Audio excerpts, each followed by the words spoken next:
Assalamu alaikum. Welcome again to another segment of Family and Community in Focus. I'm Dr. Rajab Aly and I'm your host today. Inshallah, for this segment, I'm going to talk about something that is affecting California. This is strictly about California, but I guess other guests of Iman TV can also benefit from it. I'm going to talk about the drought, the California drought, and how, as Muslims, what is our role in that? How can we play? This is something that is affecting California. And let me tell you, share something about that. This kind of drought means there is no rain. It's dry. There is no rain. It has not been raining. The water levels are low, and this kind of drought has not been seen in California for over 1,000 years.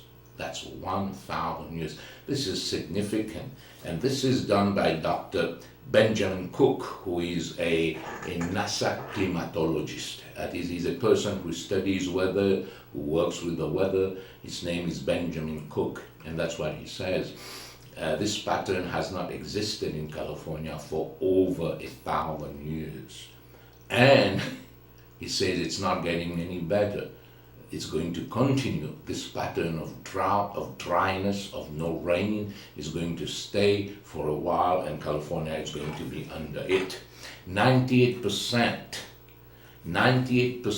of California is under the drought, moderate to severe drought. Not light drought, no, not little drought, no. Moderate means a lot to severe drought, 98% of California. And this is not going to go, he said, this is going to become worse. Now, as you know, the politicians have jumped on that, and they have made that a political debate between Republicans and Democrats. I'm not going to go into that. That's not what I want to discuss. I want to discuss our role as Muslims. How do we deal with that? How does that affect us? And what is our responsibility in such a condition as drought? And to understand that, we need to know, why am I talking about that? Why this is important? Because droughts affect our life, our family, our state a lot. And we don't think about it. We just think it's not raining in Fremont, it's not raining in Los Angeles. Say it's okay, it's not raining in Fresno, okay, that's fine. No, it's the whole state. And the whole state, as a state of California, is suffering. All right, I look at my paper a lot because there are a lot of stats, there's a lot of numbers that I will have to. The first one is the first impact, the first big thing you have about a drought in California is wildfires. That's the first thing you have. A wildfire with those forests, those mountains are like, they are yellow, they are dried, you're walking there. If you take a walk in the woods, you'll see you crack the leaves, you crack the branches, it's ready to go. Now the fire could be an accident, a lightning, or purposely put by some crazy people, but wildfire is the biggest threat. When you have a wildfire, if you remember in the Yosemite Rim a couple of years ago, how big fire there was. I remember we were going camping in there. Our camping trip was canceled because of the impact of the fire. It's amazing. It affects your family, it affects us. The quality of air goes down. And if you have people who have asthma, you have people who have emphysema and asthma, they have very difficult time breathing when you have such a big wildfire. The quality of the air is affected, all right? Financially, who do you think pay for those hours and hundreds of hours of overtime? It's me and you, residents of California. Such a fire, such kind of a mobilization of firefighters tax our economy a lot. The California is not having one of the greatest economies. We are already under strain, and to have this like that affects our our economy, our state. So we're directly into it. You are affected at it, whether you like it or not, whether you understand it or not. But it's better to understand it. All right. Number 2, agriculture. Food. If you take a trip on Highway 5 or Highway 99 between San Francisco to Los Angeles, you will see on the highways there are huge sign, no water, no job. Right? Those are farmers. Now, whether it is political or not, I say I'm not going into that, but farmers are crying. All right? There is no water to irrigate the plants. The price of food is going to go higher and higher. And we will feel it at the supermarket. We will feel it at the grocery store when we go and buy fresh vegetables, when we go and buy fruits, and it affects us a lot. There will be loss of job, many farmers, many migrant workers. You know, migrant workers is big time in California, whether you are legally or not legally. This is another debate, I'm not opening that. But migrant workers, a lot, those people depend. And that's why they get paid a low wage. That's why we can afford to buy fruits at reasonable price. Once that is gone, the price of food, the price of vegetable could go up. Number 3, energy, hydroelectricity could be reduced. Number 4, you may get water rationing. This is not known in the United States, but if you are by generation, whether you grew up in Asia or like myself, I grew up in Africa, water rationing, we live with water rationing. And unfortunately, our children don't know that. All right, they don't know what is water rationing. In America, never heard of, where your water is cut, where the amount of water is cut, and where you will have restriction on your bills, how much water you can use, and if you exceed that, you're going to pay very heavy penalties for using more water. And I will get into that later, but those are basically the things that affect us. That's why I say we are in that ground. Now, how do we come in as Muslim? That's where we link it to. First, I gave you the background of the drought, that you understand the drought. Now we look at what is our responsibility as a Muslim and what do we do. First thing, Allah subhanahu wa ta'ala put us as Khalifa in the earth. We are the Khalifa, we take care of this earth. وَإِذْ قَالَ رَبُّكَ لِلْمَلَائِكَةِ إِنِّي جَاعِلٌ فِي الْأَرْضِ خَلِيفَةً. Allah says, talking to the angels, I will put on earth my vicegerent, somebody that will take care of my earth, handle my earth, manage my earth. That's our responsibility. That's our destiny. That's what our life is for, is to be as keepers, Allah's keepers on earth, that we maintain the earth. We will keep everything good in it. We do everything good in it. We do not abuse, we do not do anything. And then you put that together with Surah Al-Rahman, 55, 7 and 8. وَوَضَعَ الْمِيزَانَ أَلَّا تَطْغَوْا فِي الْمِيزَانِ. Allah says, I have put it in balance. I have set it in balance. I have set it in good measure. Do not upset the balance. Right? So these are responsibilities that we have as Muslims. It is our responsibility that we handle, we maintain, we upkeep whatever Allah has put for us for our survival on earth. All right, and chapter 7, verse 31. Do not waste. And we waste. And we'll talk about that in a little while. How much we waste water. We waste water. And Allah says, many people don't realize it in the Quran, Allah says, إِنَّهُ لَا يُحِبُّ الْمُسْرِفِينَ. Allah do not love, Allah hate those who waste. Period. Whether you waste time, whether you waste money, whether you waste water, whatever you waste, Allah hates those who waste. Now the place, if you do excessive and you waste excessive, you are the brother of Shaitan. That's what Allah describes it. Alright? So it is very important that we understand that, and when you put all this together, we have taken an amana, we have accepted it. 3372. 3372, we have accepted this amana to keep, to be responsible, to be the caretakers of everything on earth.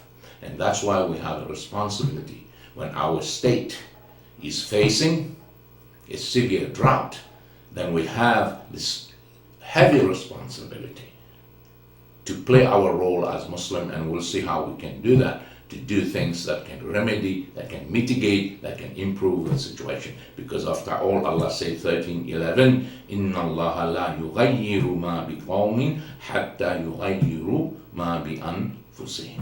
Allah will not change the condition of a person or a nation or a community until they change themselves. All right. So what are the things we can do? What are the things we can do to save water? We are in a state of emergency with our water. As Muslims, we are responsible. We have taken this responsibility, this amana, and we have the dire responsibility to implement measures in our life, in our family, in our masjid, yes, in our masjid as well, to conserve water. Now, when I talk about water, the first thing I need you to understand is volume, cross-sectional area. This is your pipe. It goes like this, right? When you open your tap, the volume of water that run is if you fill that tube. If you put the tube 1/4, you have less water.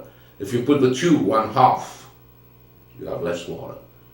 Right? If you put the tube full, you blast it off, you are wasting water. So that the first thing I will say, whenever you use your tap, for anything you are doing, don't open it, don't blast it. Because that's what we do in America. Everything we blast our music high, right? We blast our thing, so we open it. No, open it little. You will save a lot of water because there will be less water running for that amount of time. Let's say you're washing a pot. I'll give you an example. Let's say you're washing a pot and it takes 3 minutes to wash that pot. With that 3 minutes, you blast it off. That's the amount of water you are ruining. In that same 3 minutes, if you reduce it by half, you save half of that amount of water. If you reduce it by 1/4, you will save 3/4 of water that you would use to wash that pot. So the first thing to understand in our mind, every time we open the tap, do not open it full. You are wasting water. Open it halfway, 1/3 or whatever, but you do not need to open it all the full that it runs all full. All right? Number 2,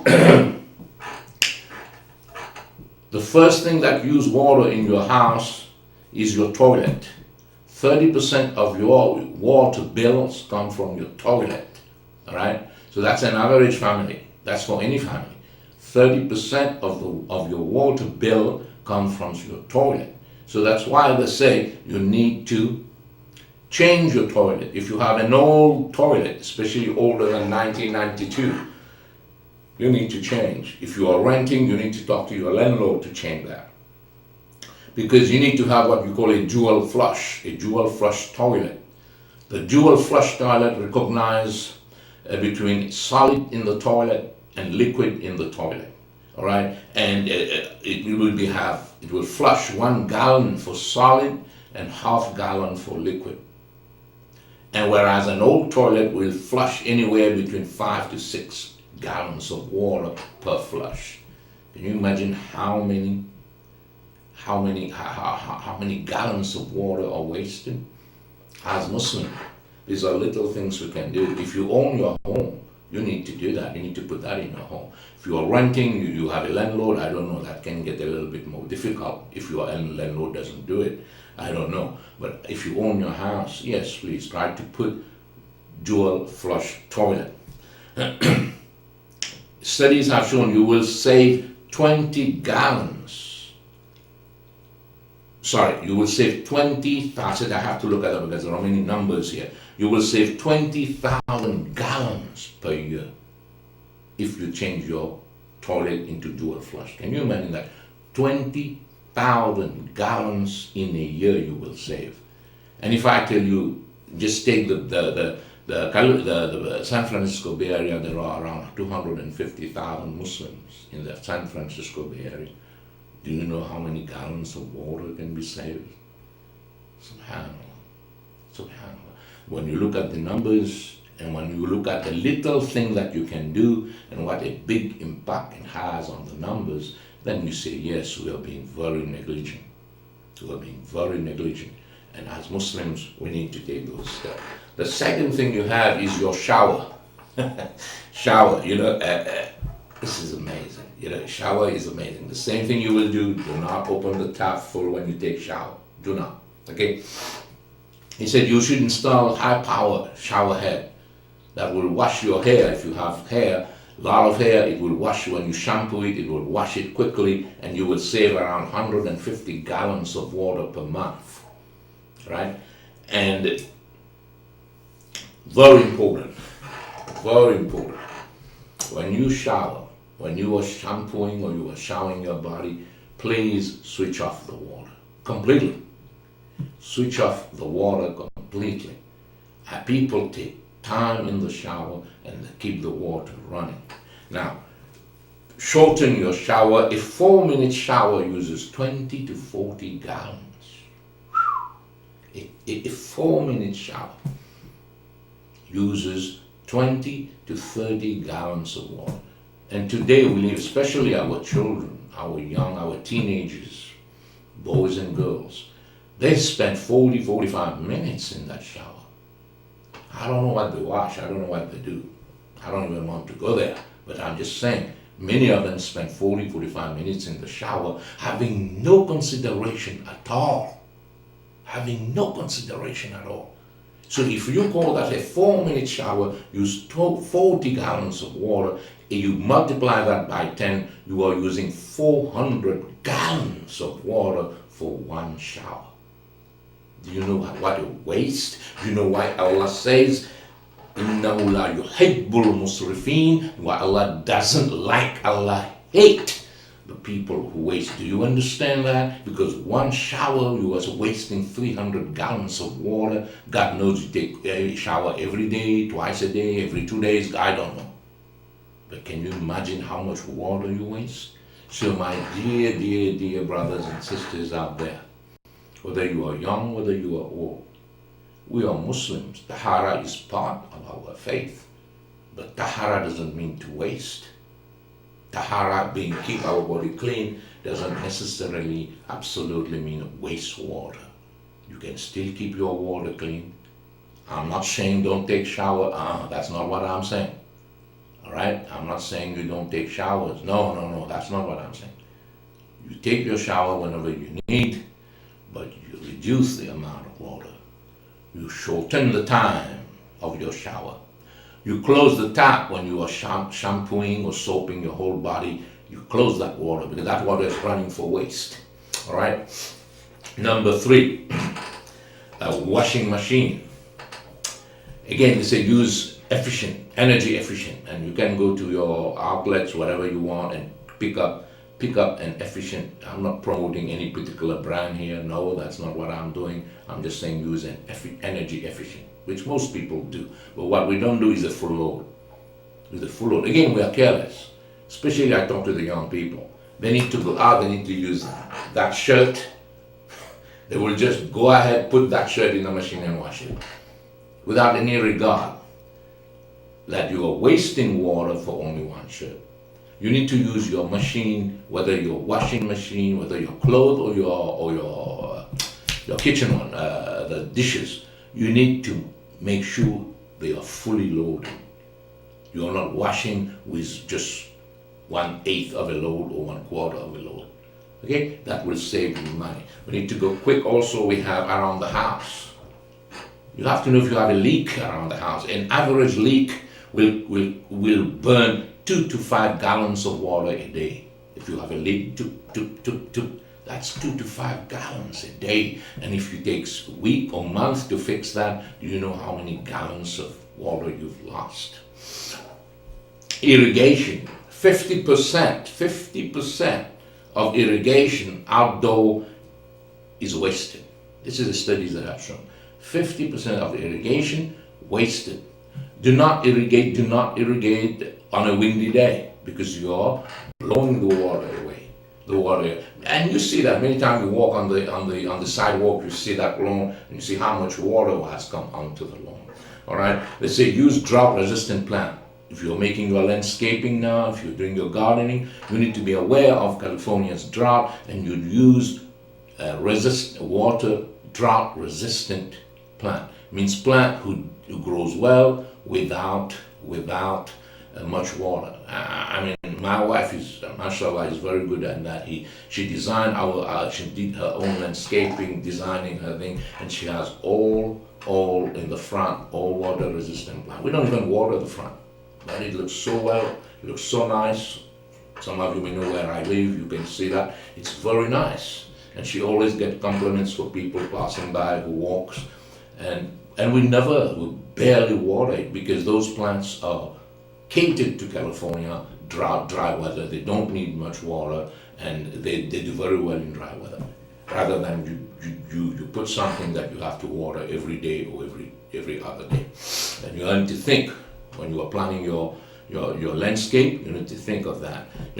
Let's say even place a layer of mush around the trees that you are going to plant that will conserve the water and will not do that. So to conclude, why are we doing that?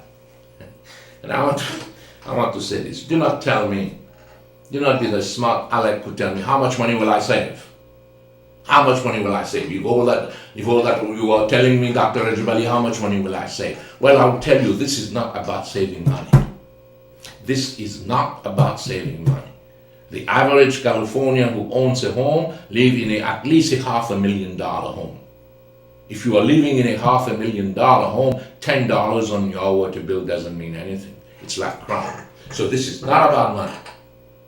This is about fulfilling your role as a vicegerent of Allah on earth.